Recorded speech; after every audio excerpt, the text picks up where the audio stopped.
காஞ்சிபுரத்தில் பிரசித்தி பெற்ற கச்சேஸ்வரர் கோவில் தெப்ப உற்சவ விழா தாயார் குளத்தில் வெகு விமர்சையாக நடைபெற்றது. ஏராளமான பக்தர்கள் தெப்ப உற்சவத்தை கண்டுகளித்தார்கள். பிரசித்தி பெற்ற காஞ்சிபுரம் கச்சபேஸ்வரர் கோவில் தெப்ப உற்சவ விழா பங்குனி மாதத்தின் முதல் வெள்ளிக்கிழமை தொடங்கியது. இந்த கோவிலில் ஆண்டுதோறும் பங்குனி மாதத்தில் 3 நாட்கள் தெப்ப உற்சவம் நடைபெறும்.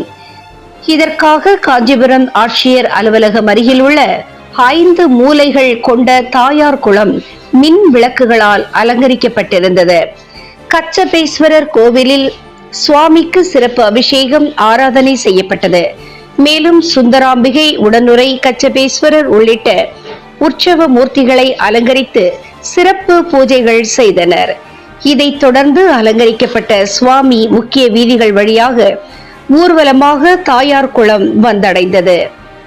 அங்கு குளத்தில் சிறப்பு அலங்காரத்துடன் தயார் செய்யப்பட்டிருந்த தெப்பத்தில் சுந்தராம்பிகை, உடனுறை, கச்சபேஸ்வரர் எழுந்தருளினார்.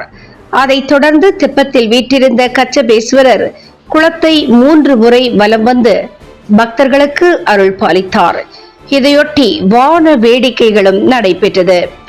சுந்தராம்பிகை, உடனுறை, கச்சபேஸ்வரர் சனிக்கிழமை 5 சுற்றுகளும், ஞாயிற்றுக்கிழமை 7 சுற்றுகளும் வலம் வந்து பக்தர்களுக்கு அருள் பாலிப்பார் என கோவில் நிர்வாகம் தெரிவித்தது.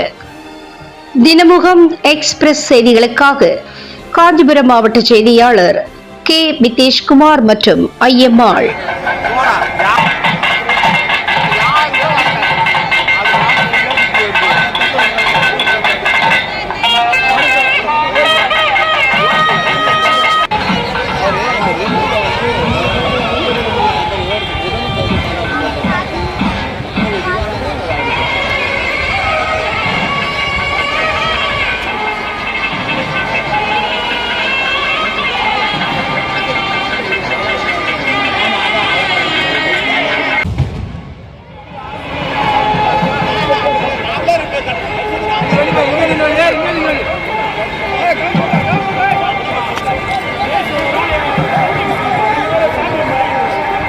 Thank you.